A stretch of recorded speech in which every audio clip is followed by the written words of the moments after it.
오늘 본문이 인류 최초의 살인 사건을 다루고 있죠. 가인과 아벨이 하나님께 예배하고 나서 가인이 아벨을 죽여버렸습니다. 우발적인 살인이 아니고 또 의도적이고 고의적인 살인입니다. 지난주 본문과 오늘 본문을 이어서 보면 우리가 알 수 있듯이 가인이 아벨을 죽인 동기는 시기와 또 미움과 분노 때문입니다. 이 시기와 미움과 분노는 우리의 삶을 파괴하는 가장 큰 원인이기도 하고 공동체와 또 관계를 파괴하는 핵심적인 이유이기도 합니다.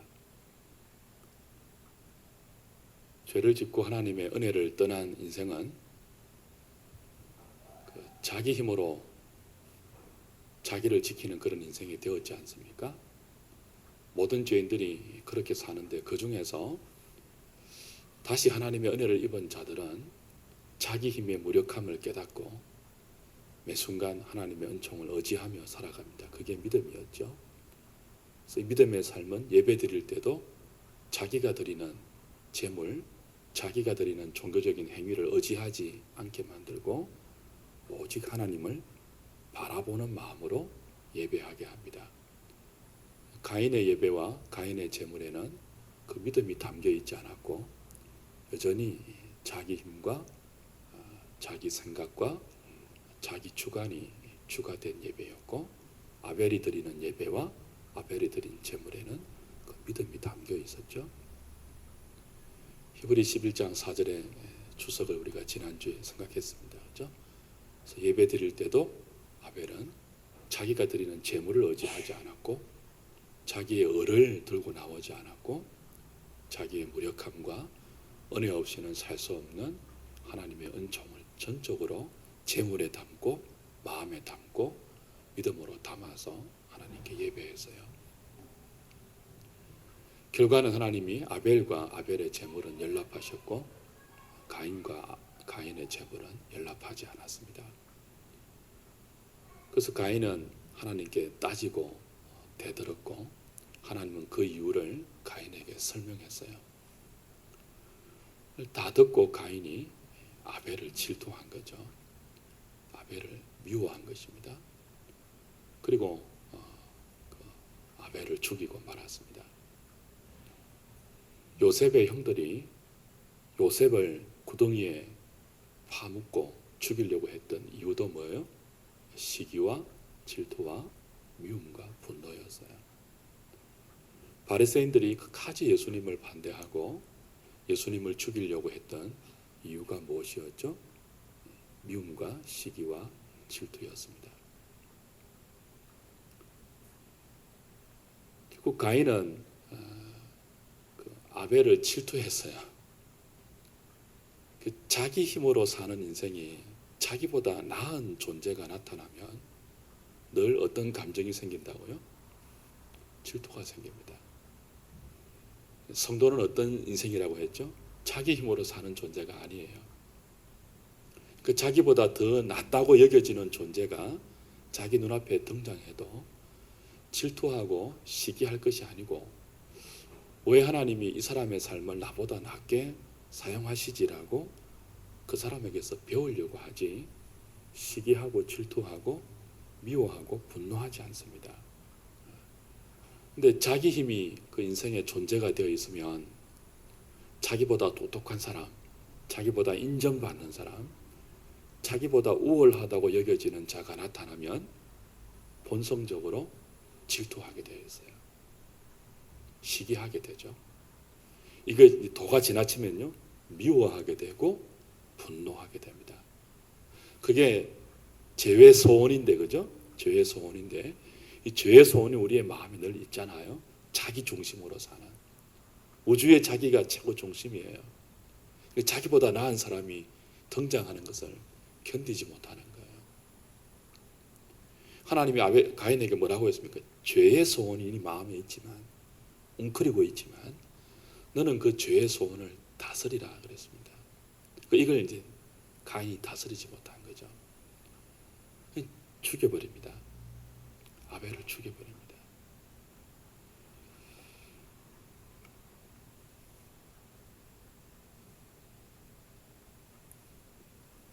하나님이 왜 자신의 예배는 받지 않고 아벨의 예배는 받았는지,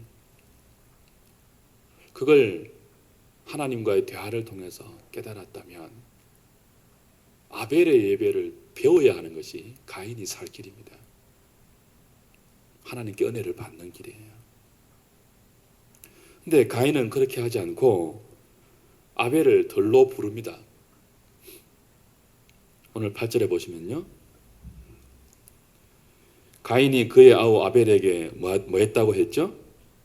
말하고 그 다음에 그들이 들에 있을 때에 아벨을 죽였다라고 되어 있죠. 근데 우리말 번역에는 나와 있지 않지만 70인역 그리고 벌게이터역, 공동 번역, 그런 번역본을 보면요, 가인이 그의 아우 아벨에게 들에서 말하고, 들에서가 첨가되어 있어요. 가인이 아벨에게 먼저 말하고 나서 그 다음에 시간이 지나고 들에 있을 때에 아벨을 죽인 것이 아니고 연결되는 것입니다. 가인이 아벨을 의도적으로 들판으로 끌고 나갔어요. 그리고 말을 했어요. 무슨 말인가 하면은 이거 6절, 7절과 연결되는 것이니까요, 예배에 대해서 말했겠죠. 하나님이 나의 예배는 받지 않고 너의 예배는 받으셨는데 너 계속 그렇게 예배 드릴 거니? 그렇게 말했을 수 있습니다. 그래서 아벨에게 말했다 하는 이 말했다, 고한다 하는 이 말은요, 상담한다, 대화한다 그런 말이 아니고 협박한다 그런 뜻이에요. 그러니까 가인이 아벨을 들로 끌고 나갔어요. 뭐 하기 위해서 끌고 나간 거예요? 고의적으로 협박하기 위해서 끌고 나간 거예요. 너 계속 그렇게 예배 드릴 거냐?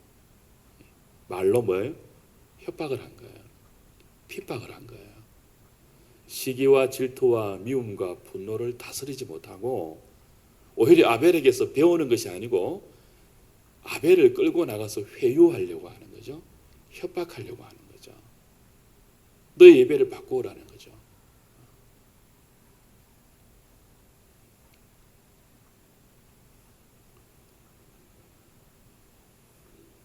근데 아벨은 가인의 핍박을, 가인의 협박을 듣지 않았죠.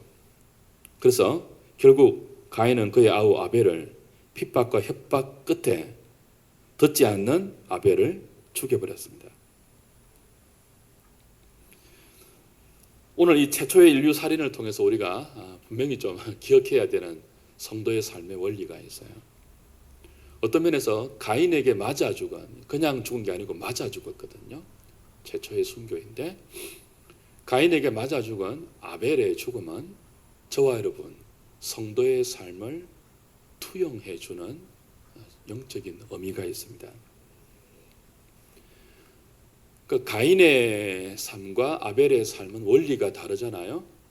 내용도 다르고 목적도 다르고 방향도 달라요.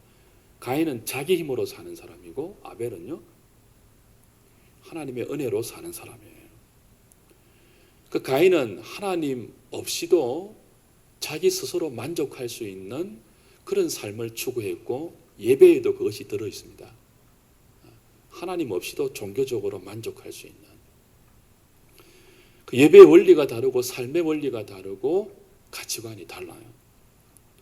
그래서 아벨이 가인에게 최대한 동생으로서 잘하려고 해도, 최대한 화평하고 최대한 사랑하고 최대한 잘 조화되어서 살려고 해도 가인과 아벨 사이에는 하나 될 수 없는 어떤 본질적인 갭이 있어요. 아벨이 아무리 잘 맞추려고 해도 가인에게 본질적인 갭이 있단 말이에요. 원리가 다른, 삶의 내용과 가치관이 다르기 때문에. 한쪽은 뭐라고요? 자기 힘으로 사는 인생이에요. 한쪽은요, 은혜로 사는 인생이에요. 그래서 은혜로 사는 믿음의 삶이 은혜를 모르고 자기 힘으로 사는 불신의 삶과 최대한 조화되려고 하고 화평하려고 하고 친하게 지내려고 하고 사랑하려고 해도 한계가 있습니다. 넘지 못할 선이 있어요. 그래서 그 한계를 지킬 때 끝내는 미움을 피할 수가 없습니다. 가인의 미움을 피할 수가 없는 거예요. 들로 끌림을 받아서 나갔습니다. 아벨이. 거기서 온갖 핍박을 당하고 말로 협박을 당했어요. 그때 아벨이 만약 가인의 협박을 듣고 형 알아서 앞으로 내 형 마음을 상하게 하지 않을게. 형과 똑같은 예배를 드릴게. 내가 드린 예배 때문에 형이 마음이 많이 상했네. 미안해. 나도 형과 똑같은 예배 드릴게. 그랬으면 죽지 않죠. 오히려 형에게 뭐예요? 선물을 많이 받았을 거예요. 근데 이건 아벨에게서는 넘지 못할 한계예요. 그래 형 그래서 많이 힘들었구나 나 때문에. 그럴 수 없는 문제가 본질이에요. 본질. 하나님 없는 사람의 삶과 하나님으로 사는 삶의 좁힐 수 없는 간격이 협박과 공갈과 핍박으로 좁혀지려고 하는 그 순간 아벨은 들에 끌려나가서 형의 협박 앞에서도 그 한계를 지키다가 맞아 죽은 거예요. 주 안에 사랑하는 여러분, 우리가 신앙 없는 사람과 최대한 잘 지내려고 하잖아요. 할 수 있는 한 모든 사람과 화평하게 지내는 사람들이 그리스도인이잖아요. 그런데 최대한 잘 지내려고 해도 그렇지 못할 때가 있어요. 직장에서 회식을 합니다. 1차, 2차, 3차. 최대한 같이 가주죠. 근데 맞추지 말아야 할 선이 있습니다. 위하여 쨍 가지 말아야 할 곳에 같이 가서 그들과 하나 되고 그래서 적응하고 그래서 아무런 문제 없이 갈등 없이 잘 지내는 그것은요 한계를 넘는 거예요. 선을 넘는 거예요. 여러분 기억나실지 모르겠어요. 학습 문답을 하고 세례 문답을 하고 하나님과 회중 앞에서 서약을 합니다. 서약 중에 하나가 뭔지 아세요? 어떤 어려움이 있더라도 믿음을 지키겠습니까? 하는 서약을 합니다. 그러면 어떤 답을 하고 세례를 받는 거예요? 예 하고 세례 받아요.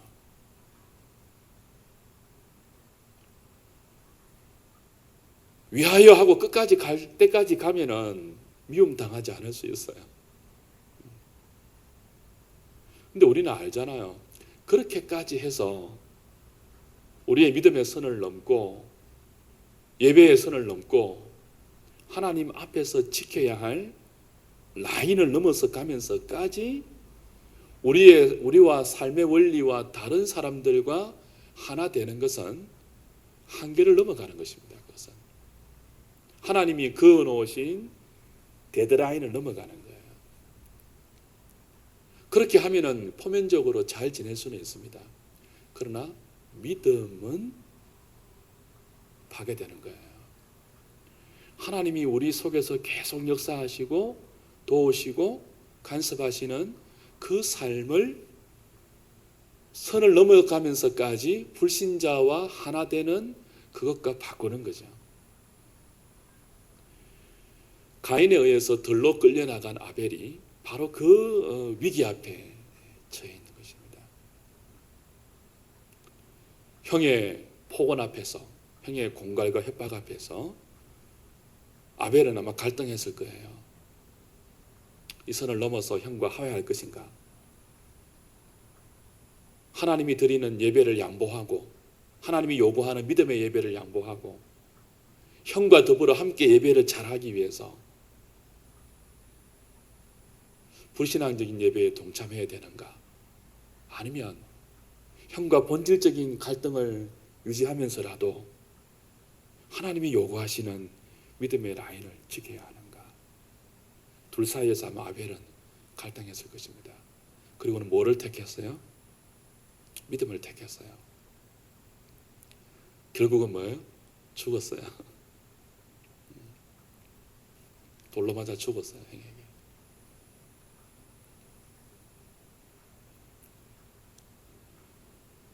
주 안에 사랑하는 여러분,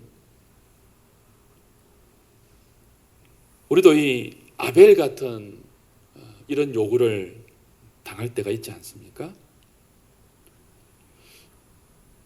그때 우리가 믿음의 선택을 하고 하나님 앞에서 믿음의 선을 지키기 위해서 손해보고 억울함을 당하고 미움과 핍박과 그리고 그 긴장 혹은 서먹서먹함 혹은 관계의 불편함 이런 것들을 감수할 준비가 되어 있는가? 아니면 그런 순간에 넘어갈 것인가? 이게 사실은 우리가 오늘 자주 겪는 삶에 자주 겪는 믿음의 시험이에요.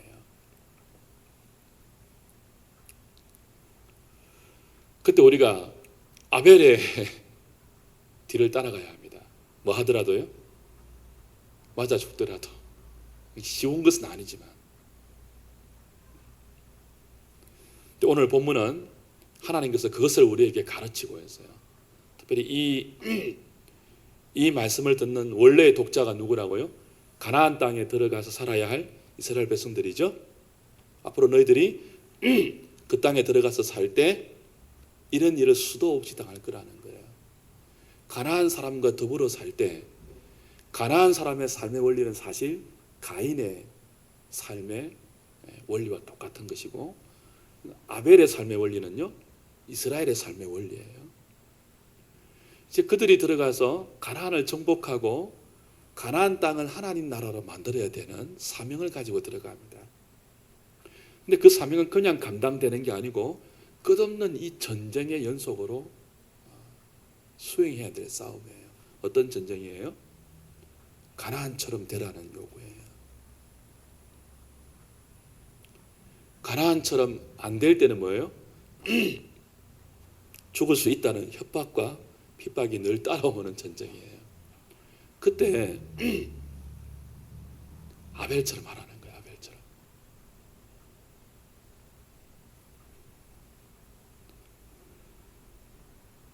우리가 오늘 이 본문에서 아벨의 죽음을 보면서 억울하다, 허무하다 그렇게만 생각하면은 절대로 아벨의 뒤를 못 따릅니다. 여러분 그렇게 살다가 죽으면 모든 것이 끝이야 그런 생각 혹시나 드십니까? 믿음을 지키고 살았는데 믿음으로 예배하다가 아벨은 죽었단 말이에요. 히브리 11장 4절 보면요. 그러나 그가 죽었어도 말한다 했거든요. 죽었어도 말한다 했거든요. 이걸 기억해야 돼요. 우리가 아벨의 죽음 앞에서 가인은 아벨을 죽였지만은 여하튼 오랫동안 잘 살았거든요. 이건 다음 주에 다룰 거예요. 그렇게 오랫동안 잘 살은 게 하나도 복이 아닌 것을 다음 주에 다시 다룰 거예요. 그러나 여하튼 겉으로 볼 때는 뭐예요? 가인은 아벨을 죽였지만 떵떵거리고 오래 잘 살았단 말이에요. 반면에 아벨은요 하나님 앞에서 믿음을 지켰지만 허무하게 죽었단 말이에요. 아벨의 그 이름조차도 뭐예요? 하벨, 허무하다 그런 뜻이었잖아요.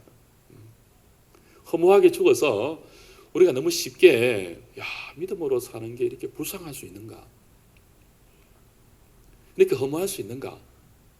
그렇게 오해할 수 있지만 그렇게 생각하시면 안 된다는 거예요. 그래서 일부러 하나님은 9절에서 가인에게 묻습니다. 네 아우가 어디 있느냐? 이 하나님 몰라서 묻겠습니까? 하나님이 아벨이 가인에게 맞아 죽은 것을 몰라서 묻겠습니까? 그게 아니고 가인에게 알려주는 거예요. 네 아우 아벨이 어디 있느냐? 그렇죠? 9절에 그렇게 물으니까 가인이 뭐라고 했죠? 나는 모릅니다. 내가 내 아우를 지키는 자니까 뻔뻔스러운 말을 했는데 그러나 10절에 보십시오. 하나님께서 내 아우의 피소리가 땅에서부터 내게 호소한다 그랬습니다. 이게 이제 아벨의 죽음의 가치예요. 내 아우의 피소리가 땅에서부터 호소한다. 이 구약적인 표현인데요. 지금도 살아있다는 구약적인 표현입니다. 땅에서부터 호소한다. 나의 억울함을 신원해 주십시오. 그런 뜻으로 쉽게 들리는데 사실은 그 뜻이 아니에요. 우리는 죽으면 모든 것이 끝이라고 생각을 합니다. 그래서 이렇게 생각할 수 있습니다. 아벨은 너무 빨리 죽었다. 믿음으로 살다가 하고 싶은 것도 다 하지 못하고 먹고 싶은 것도 다 먹지 못하고 형에게 맞아 죽었다. 하나님이 기뻐하시는 예배는 드렸지만 미움을 당하고 죽었다. 불쌍하다. 차가운 땅에 아버지와 어머니도 모르는 땅에 안매장 당해서 억울하게 죽어있다. 너무 억울해서 땅에서부터 피소리가 호소한다. 이렇게 오해할 수 있지만 그렇지 않습니다. 하나님이 그렇게 아무것도 모르는 분이 아니에요. 사람은 그것을 확인시켜 주는 거예요. 네 아우가 어디 있느냐? 너는 아우를 죽여서 아벨이 죽어서 끝났다고 생각했지만 그게 아니라는 거예요. 아벨이 살아있다는 것입니다. 하나님 앞에서 영원히 있다는 것입니다. 아벨의 죽음은 허무한 죽음이 아니라는 거예요. 살아서보다 더 영광스럽게 나와 함께 있고 나에게 계속 호소하고 있다는 것입니다. 이 호소는 복수의 호소가 아니에요. 히브리 11장 찾고 좀 12장 찾고 말씀을 조금 마무리하죠. 히브리 12장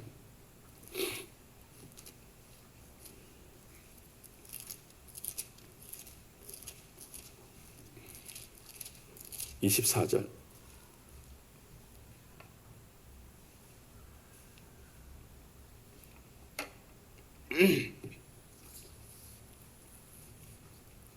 같이 읽을까요? 시작.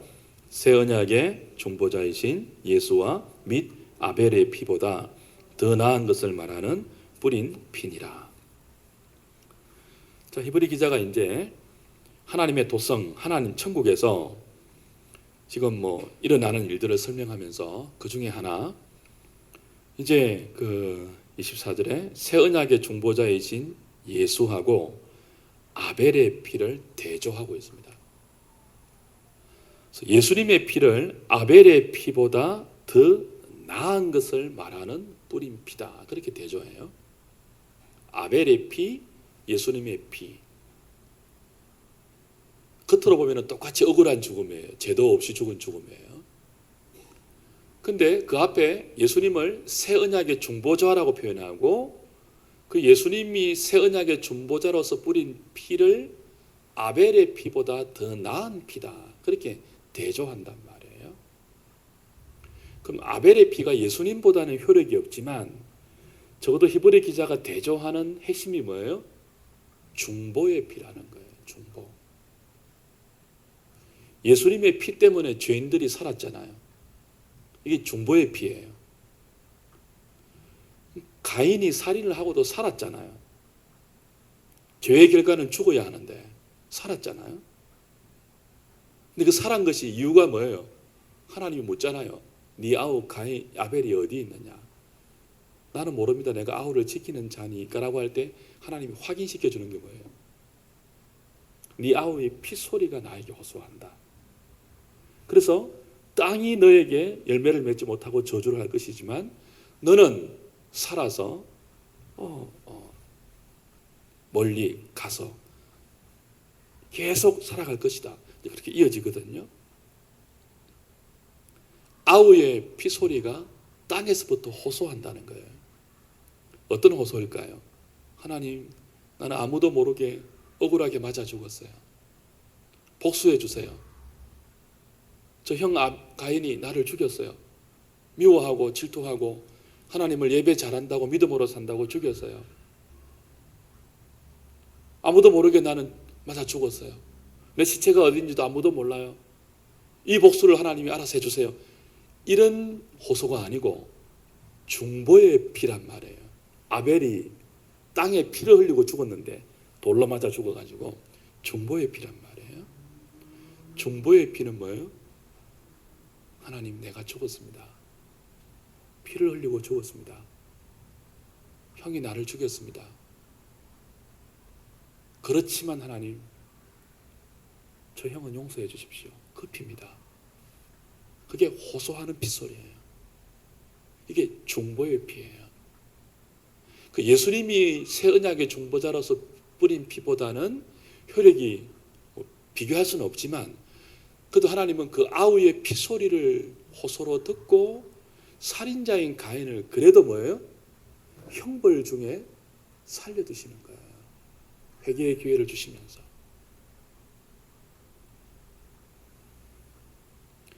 이건 계속 이제 우리가 볼 창세기 4장에 계속되는 이야기에서 이어지는 하나의 큰 원리입니다.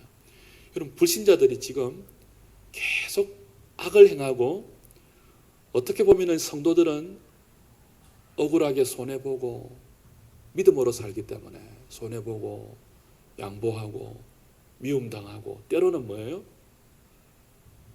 많은 의미의 죽임을 당하기도 하잖아요. 육체적인 죽임이 아니라도 죽음과 방불한 고통을 당한단 말이에요. 뭐 때문에? 믿음 때문에.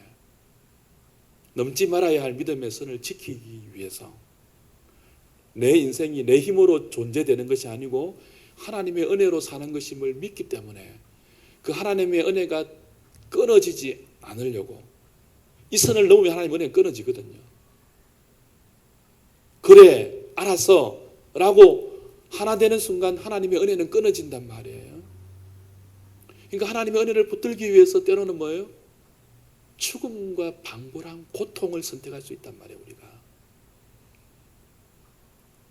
그럼 그게 억울함으로 끝나는 게 아니에요. 그게 하나님께 다 호소로 신원이 되어요. 그 결과는 뭐예요? 나를 죽인 그 살인자가 하나님의 은혜 가운데 비록 불행과 고통을 계속 받겠지만 회개할 기회를 받으면서 땅에서 살아가는 거예요. 누구 때문에요? 우리의 피 때문에. 우리의 그 억울하게 보이는 손해와 눈물과 죽음 때문에. 그리고 그걸 아파하면서 흘리는 눈물 때문에. 이게 아벨의 뿌린 피예요. 이게 성도들이 믿음을 지키기 위해서 하나님 앞에서 몸부림하는 몸부림의 의미예요. 하나님은 이런 우리의 믿음의 몸부림을 보면서 일반 은총을 내려주시는 거예요. 세상 가운데. 저 악인들이 그래도 뭐예요? 형통하게 보이나마 살 수 있는 것은 회개의 기회를 받는 거거든요. 그 배후에 누가 있다고요? 그렇게 아벨처럼, 겉으로 볼 때는 뭐예요? 허무하게 죽어가는 것처럼 보이는 아벨처럼 믿음을 지키기 위해서 형에게 끌려가서라도 굴하지 아니하고 죽음을 당한, 그래서 그 죽어가면서도 피소리로 호소하는, 내가 죽었으니까 하나님 형은 살려주세요. 다시 기회를 주세요. 하나님은 그 아우의 피소리를 땅에서부터 들으시고, 네 아우가 어디 있느냐 모른다고 하는 형에게 네 아우의 피소리가 내게 지금도 호소한다. 네 아우는 죽지 않았어. 살아서 나와 함께 있으며 땅에 있을 때보다 훨씬 더 영광스러운 나와의 교제를 누리고 지금도 너를 위해서 호소하고 있어. 가르쳐주는 거예요. 사랑하는 여러분, 저와 여러분들의 믿음의 삶이 절대로 무가치하지 않습니다. 믿음으로 살아서 죽는다고 불쌍한 게 아니에요. 아벨 불쌍하다. 하나님, 아벨 불쌍해서 어떻게 해요? 그렇게 생각하지 마세요. 아벨은 훨씬 더 하나님께 가까이 있습니다. 훨씬 더 친밀한 하나님의 생명을 누리고 있고요. 그리고 그 앞에서 뭐 하고 있다고요? 중보하고 있죠. 누구를 위해서? 자기를 죽인 가인을 위해서. 그 때문에 가인이 사는 거예요. 그 은혜 때문에. 저와 여러분들의 존재 이유가 참 그런 데 있습니다, 여러분. 오늘 불신자들이 누구 때문에 산다고요? 저와 여러분들이 드리는 이 중보의 기도, 믿음으로 사는 우리의 몸부림, 그것이 하나님께 신원되어서 연락되어서 그래도 이들이 악을 행하지만 뭐예요?